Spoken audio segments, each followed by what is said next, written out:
ഇന്ന് ഞാൻ നിങ്ങളെ ഒരു എന്താ പറയുക ഒരു അടിപൊളി ലൊക്കേഷനിലേക്ക് കൊണ്ടുപോകട്ടെ.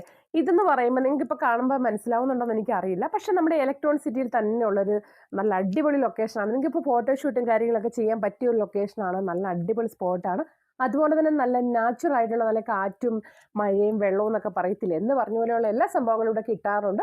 ഈവനിങ് ടൈം കുറച്ചും കൂടി നമ്മൾ ചെല്ലുമ്പോൾ ഒരു 3 മണിയൊക്കെ ആയിട്ടുണ്ടായിരുന്നു. പക്ഷെ 3 മണി 4 മണിയൊക്കെ ആയിട്ടുണ്ടായിരുന്നു. കുറച്ചും കൂടി ലേറ്റ് ആയിട്ടുണ്ടെങ്കിൽ ഈ വെള്ളത്തിലെല്ലാം താറാവെല്ലാം ഇങ്ങനെ കിടന്ന് എന്താ പറയുക നീന്തി കുളിക്കുന്നത് കാണാം. അതിൻ്റെ കൂടെ തന്നെ മറ്റേ കൊക്കും പക്ഷികളും എല്ലാം ഇങ്ങനെ വന്നിരിക്കുമ്പോൾ അതുങ്ങളുടെ ഒരു ശബ്ദമൊക്കെ ഭയങ്കര രസമല്ലേ, നല്ല ഭംഗിയായിരിക്കും. ഈ മരത്തിലൊക്കെ ഇങ്ങനെ വന്നിരിക്കുന്നത് കാണുമ്പോൾ നല്ല ഭംഗിയായിരിക്കും. ഈവനിങ് ടൈമിലൊക്കെ പോയാൽ കേട്ടോ.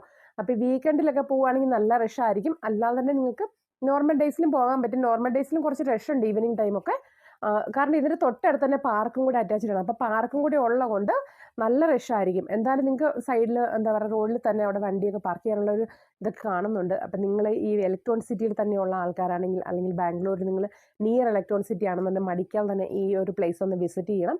നല്ലൊരു ലൊക്കേഷനാണ്. നിങ്ങൾക്ക് ഫോട്ടോഷൂട്ടും പിന്നെ ഇവിടെ ബർത്ത്ഡേ സെലിബ്രേഷനും കാര്യങ്ങളൊക്കെ നടക്കുന്നുണ്ട്. നമ്മൾ കഴിഞ്ഞ ദിവസം ഞാനിപ്പോൾ ഈ വീഡിയോ എടുക്കാൻ പോയ സമയത്ത് തന്നെ അവിടെ മലയാളീസൊക്കെ ഇഷ്ടം പോലെ ആൾക്കാരുണ്ടായിരുന്നു. അതുകൂടാതെ തന്നെ അവിടെ ബർത്ത്ഡേ സെലിബ്രേഷനും മറ്റുള്ള ഫംഗ്ഷൻസൊക്കെ അവിടെ നടത്തുന്നത് കണ്ട് ഫോട്ടോഷൂട്ടും മെറ്റേണിറ്റി ഫോട്ടോഷൂട്ട് അങ്ങനെയുള്ള സംഭവങ്ങളൊക്കെ ചെയ്യുന്നുണ്ട്. പറ്റിയൊരു ലൊക്കേഷനാണ്. അപ്പം നിങ്ങൾ മടിക്കാതെ തന്നെ വിസിറ്റ് ചെയ്യും കേട്ടോ. അതുപോലെ തന്നെ ഒരു കാര്യം എന്ന് പറഞ്ഞാൽ ഞങ്ങളിടുന്ന ഓരോ വീഡിയോസും നിങ്ങൾക്ക് ഇഷ്ടപ്പെടുന്നുണ്ടെങ്കിൽ ഒന്ന് ലൈക്ക് ചെയ്യുക, ഷെയർ ചെയ്യുക, സപ്പോർട്ട് ചെയ്യുക കേട്ടോ. അതുപോലെ നിങ്ങൾക്ക് എന്തെങ്കിലും സജഷൻസ് ഒക്കെ ഉണ്ടെങ്കിൽ കമൻറ്റ് ചെയ്യാൻ മറക്കേണ്ട. പിന്നെ വേറൊരു കാര്യം എന്ന് ചോദിച്ചാൽ ഇടുന്ന എന്തൊരു കാര്യമായാലും ആ ഒരു വീഡിയോ ഒന്ന് ഫുള്ളായിട്ട് കണ്ടു നോക്കണം, സ്കിപ്പ് ചെയ്യില്ലേ. മൊത്തത്തിൽ